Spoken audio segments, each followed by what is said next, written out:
Stephen A. Smith, Max Kellerman, and Jalen Rose are all here together, and they are talking about on the subject of there's been trade rumors of possibilities of the Nets looking for a third star to pair with Kyrie Irving and Kevin Durant. Within that team and that whole organization, there have been leaks going around said they have internal discussions about acquiring Bradley Beal. So basically, they're going to talk about it, and I'm going to go back in here. Get Beal. Are they contenders? Do they make the finals?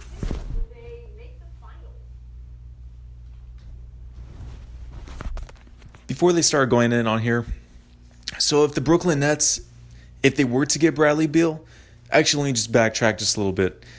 So we all know Kevin Durant's been out for the 2020 NBA season, leaving the Nets to be a first-round exit with Kyrie Irving leading the way. As we've seen, we've had the same thing go on and over again with Kyrie Irving leading a team. Same thing with the Boston Celtics last year. They did lose to the second round to the Milwaukee Bucks. And there's a lot of chaos that's been going around. Kyrie Irving likes to have his own system to where everyone has to defer to him, even when you had some young studs of Jason Tatum on the team, Al Horford, as well as Jaylen Brown, and other veterans, again, such as Al Horford on that team. And then Marcus Smart was another young cat as well. And we can see here at the Boston Celtics are prospering because they work more as a team-centric, and that's something to where Kyrie Irving and Kevin Durant really lack on. So bringing in Bradley Beal, I would expect them to win. If you bring Bradley Beal on that team, you have to win at least 2 championships. One would be fine enough. I still had the Brooklyn Nets winning in either 2021, 2022, or 2023 in that next 2 to 3 area range, with only Kyrie Irving and Kevin Durant leading the way to a championship, let alone a finals appearance. But bringing in Bradley Beal, let's just say it's the offseason, they were to trade for him, so you would have those big three. Then within that first year, they would have to go to the NBA Finals. Anything short of that would be a failure. Without question, to me, they're definitely contenders, and I definitely think they can make the finals in the Eastern Conference. You're listening to a Bradley Beal fan here. I mean, I'm not like some people I know. I got some friends, y'all, in Chocolate City, in D.C., or they will remain nameless because I don't want to incriminate them publicly. But they give no love and no respect to Bradley Beal compared to what he deserves. And they know who I'm talking about. Something's wrong with them, one person in particular, but she will remain nameless. Here's the deal, okay? Bradley Beal averaged 30 last year. Bradley Beal was the only thing worth watching. Even though Bradley Beal is making $28 million in today's NBA market, as far as I'm concerned, he's underpaid. This dude is a big-time scorer. He's a big-time ball player. I love him. And you talk about, listen, I think he'd be a good number 1. He's an elite number 2. And he would be a spectacular number 3. Okay? Okay, Stephen A. So Bradley Beal, he has been averaging over 30 points per game. There was even a stretch where he was going 40 points back-to-back whenever he was on the Washington Wizards this season. Bradley Beal, he can never be a first option that will take your team deep in the playoffs, or let alone probably in the playoffs. He's been in the Eastern Conference with a formidable team. Not the best roster, John Wall being hurt, but within him proving himself to be number 1 option, it's not working out. I never saw him as a number 1 option. You can, in a second option, not a championship team, will he be a second option to win it for you? I would say the peak would be a conference finals appearance. But Bradley Beal is a third option. He fits in perfectly, especially if you're putting Kyrie Irving and Kevin Durant as the top 2 scorers. This is something to Bradley Beal. You know, he can go ballistic if he's playing and running with the second unit. I know he's going to be starting, but you can play him more with the second unit. There's going to be less pressure off him, and I think that would be a perfect fit. Either a second or third option, preferably a third, to win a championship. Be ball dominant in order to score. And the thought of him and Kyrie together, Lord have mercy. You talk about box office, Jalen and Max. You talk about box office here. I'm just trying to, with Kyrie dancing the way that he can dance, with Bradley Beal stroking the way that he can stroke, with Kevin Durant doing what he's doing. I don't want to hear nothing about Milwaukee. I don't want to hear nothing about Philly. I don't want to hear, unless they get shooters. I don't want to hear it, okay? I don't believe it, not for 1 second, in today's NBA culture. I think the Nets come out of the East. I think they'd be able to challenge for the title. I'm not saying they'd win it definitively, because there's some teams in the West they'd have to contend with. But in the Eastern Conference, in today's NBA, where the Greek freak Giannis Antetokounmpo can't bully ball the way he does in the regular season, I'm sorry. I would go. If this trade did go down, Bradley Beal being on the Nets, it would be those big three. And then the rest of the players, since there's not going to be enough cap space, would have to be veteran minimums. So if you're bringing in like a Tyson Chandler, you can probably even pull off possibly a Markieff Morris, like an Allen Crabbe, Iman Shumpert, kind of down the line. That team will still be formidable and fine, having 3-and-D shooters, some Rough Riders on that team. Number one, they would be the favorites to come out of the Eastern Conference next season. If that were the case, alone Kyrie Irving and Kevin Durant, I still had them as the favorites for next season anyways. Just adding Bradley Beal will lock it in. And that's something to where, depends who they play on the Western Conference, that'll be electric, probably a 7-game series. But again, I do expect the Nets to win a championship even without Bradley Beal in the next 2 to 3 seasons. The writing's on the wall for Kevin Durant to lead a team without from Golden State. Whenever you're looking at the Milwaukee Bucks, this is something to where in the 2020 season, I expect them to get to the finals. In 2021, it's Giannis Antetokounmpo's last year. I don't expect him to get to the finals. I think that's going to be his departure to go off in free agency. But we'll have to see, guys. I would go with if the Nets got Bradley Beal, please. They'd be my favorites to come out of the East. I can tell you that.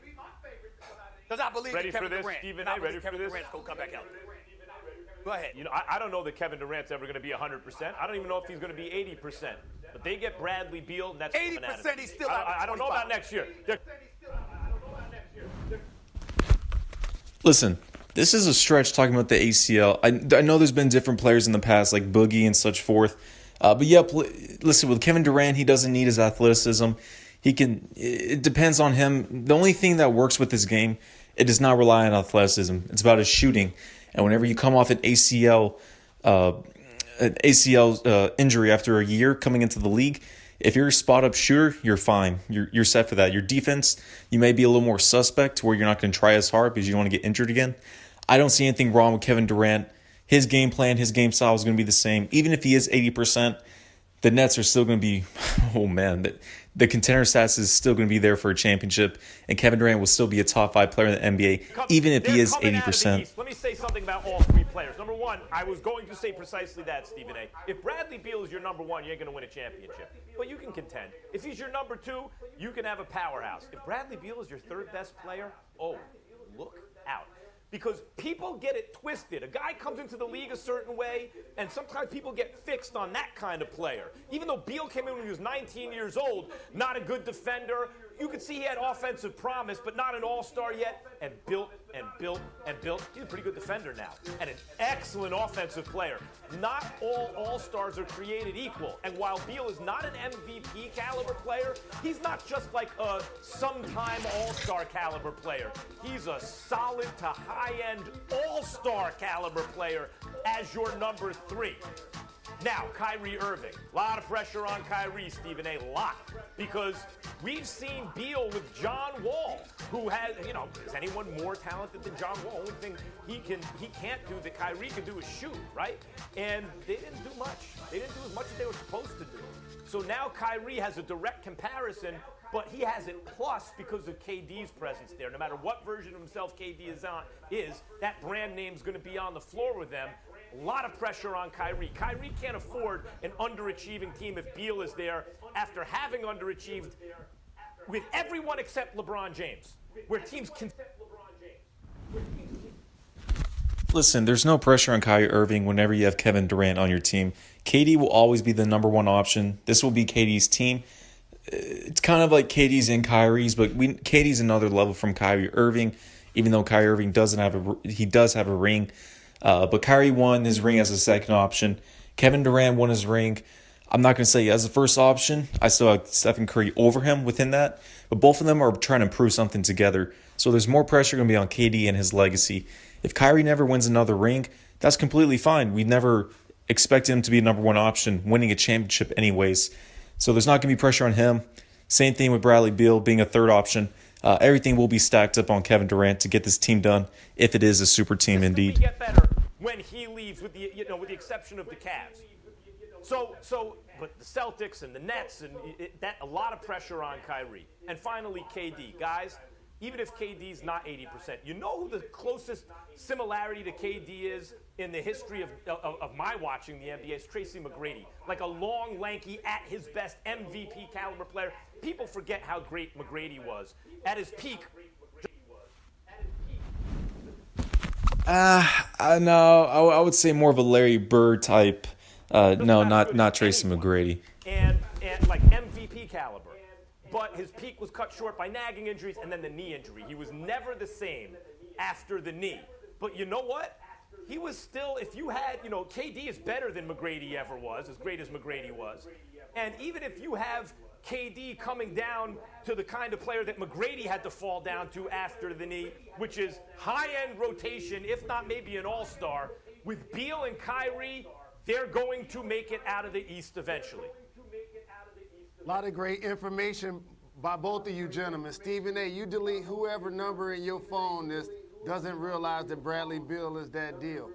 And one thing that they would be able to achieve that no other team in the NBA has is 3 All-Stars that each made it when they didn't play with one another. So the Golden State Warriors have 3 All-Stars in the Splash Brothers and Draymond Green, but when they weren't there, Draymond Green wasn't an All-Star. Look at the Clippers, they have 2. Look at the Lakers, they have 2. Philadelphia, they have 2. The Bucks have 2.